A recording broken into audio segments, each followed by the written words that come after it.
Next, I will get into mistake number 8. Back in 2008, I did not have a good grasp of the concept of backwardation, and I placed a long calendar spread on the VIX. I sold the front month and bought the back month for a credit, and I thought, this was easy money. Buying a calendar for a credit? What could go wrong?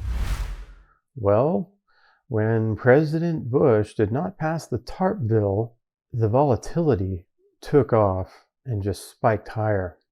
And my front short that I sold exploded in value compared to my back long. I was leveraged to the maximum allowable contracts, according to my broker, Thinkorswim. I had a $60,000 account, and I got a call from the broker, a real phone call, and it was a margin call. And they said I owed them $120,000. So not only did I lose the $60,000 in my account, I owed an additional $120,000. Well, I told them to go ahead and just trade out of the position as best they could, and they were able to get me out, and I ended up writing a check for $12,000 to clear my account. So the margin call ended up being $12,000, and my account balance ended up being zero. Not only did I not understand backwardation, I did not understand margin expansion and how it relates to position sizing using options. And by the way, Thinkorswim changed their margin requirements for VIX products after that because they did not have a good grasp of margin expansion either. And they actually ended up losing over $5 million on unpaid margin from clients on that VIX explosion to the upside. And in fact, I still believe their margin requirements are too loose on naked options. Let me explain. Okay, so let's talk a little bit about sizing and margin expansion. This is my regular margin account, and you can see here that the available funds for trading is just over $12,000. So I'm going to go ahead and simulate a trade. Let's just say we go 45 days out, or closest we can go, 38 days. And we're going to sell a put. Let's go with something around the 15 delta-ish, 14 delta right here. Let's go with the 334 and 3 of these. And I'm just going to hit this once. Now, you can see that that would use about $12,000 in buying power. So according to the broker, that's a reasonable position to hold. So the delta was about 14, and it was about 39 days out. So let's go ahead and simulate this trade and see what would happen if we were holding this towards March of 2020, and see if we use up more than that $12,000 in buying power, and see what happens to our margin, see how it expands. Even though the broker has given us permission to make this trade, let's see if that's really a smart trade. By the way, if you were interested in backtesting your system and you're serious about trading options, I highly recommend Option Net Explorer, and I'll leave a link in the description below for a 10% discount. Okay, so let's start this on March 4th. Let's see what happens here. We want to go about 40 days, 36 and 44. We'll just go 44. And we want our puts here around 14 delta. And you can see our current margin is only $8,100, so we can move this up a little bit. Just try to get that into that $12,000 range. So right there, current margin is about $12,000. So this is equivalent. Even though the deltas are a little different, this will give you the equivalent margin on short 3 puts. Call this a margin trade. So let's see what happens. So you're maxed out on margin. Let's go to the next day. For example, just 3 days later, look, your $12,000 that you have available is down $5,000, which is okay. You think, okay, well, I'm going to just hold on here and it'll recover, and I'm not going to lose $5,000. The problem is your margin expanded from $12,000 to $16,000. Well, guess what? You don't have $16,000 available. So what's going to happen? They're going to call you and say, hey, you need to sell out some of your position right now because you're over leveraged and you're going to have to take this loss. You might not take the full $5,000 loss. You might only have to sell part of your position, but even if you do that, you still have further risk. The point here is, even though the broker allows the margin, that doesn't mean that just because the broker allows that margin, that that's the correct amount of margin to use, that that's the correct way to size your account. It's not the correct way to size your account. And that is one of the things that beginner to intermediate options traders make, is they think, well, as long as the broker says I can make this trade, I'll be just fine. No. You've got to understand position sizing. Best way to do that, of course, is the back test.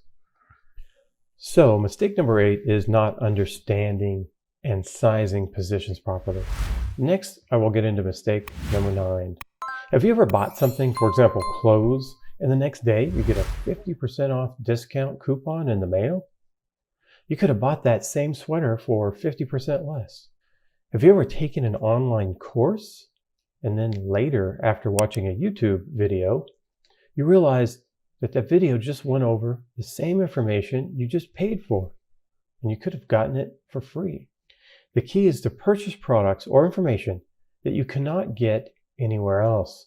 For example, when you pay Skyview Trading, it is my opinion that you do not get anything you cannot get for free from Tasty Trade.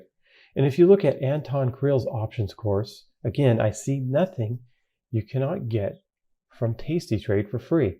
In fact, there are very few exceptions where a course offers something not offered somewhere else for free.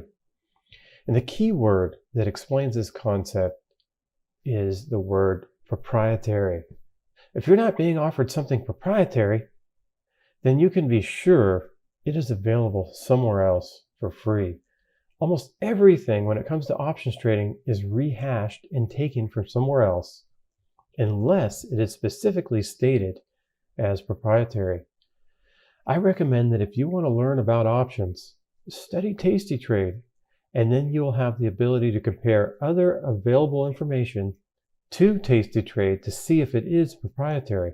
In fact, when deciding on a course to take, you should ask if you are buying proprietary information. If the answer is no, then you should reconsider the purchase.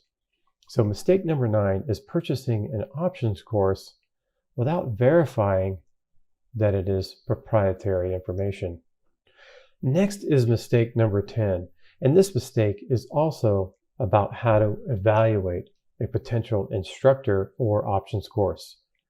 Up until I was around 40 years old, I believed that most people were like me and had similar traits. I believe that people were trustworthy. For example, I feel guilty if I feel like I've taken advantage of someone. And if this happens, I don't feel right until I correct the situation. But as I got into my 40s, I found out that there were people that had zero empathy and did not care if they took advantage of others, even if they were family members. In fact, if they take advantage of you, it's actually a feather in their cap. And I learned that these people tend to be the most convincing. I mean, when they say something, it is done with supreme confidence. And these people are referred to as psychopaths. And here are a few traits of psychopaths. They believe everyone is only out for themselves. And if anyone says otherwise, they're lying. They think the rules are there only for people who are not clever enough to break them and not get caught. This is why a lot of criminals are psychopaths. If they take advantage of you, they blame you for trusting them. They imitate sympathy to motivate you to take an action that will be in their favor. They're known for having a parasitic lifestyle. They have no problem mooching off of people around them. They'll take your money and not have any guilt. They think their time is significantly more valuable than yours, and they don't mind depleting your resources as long as it helps them. Many psychopaths are very intelligent and they specialize in logic and reason. And also, when you ask them a question, they avoid answering and they try to put you on the defense by asking you questions. If you find yourself in a situation where you've answered multiple questions defending your position, but the other guy hasn't answered any questions, it's a bad sign. Unfortunately, the YouTube algorithm cannot filter out psychopaths.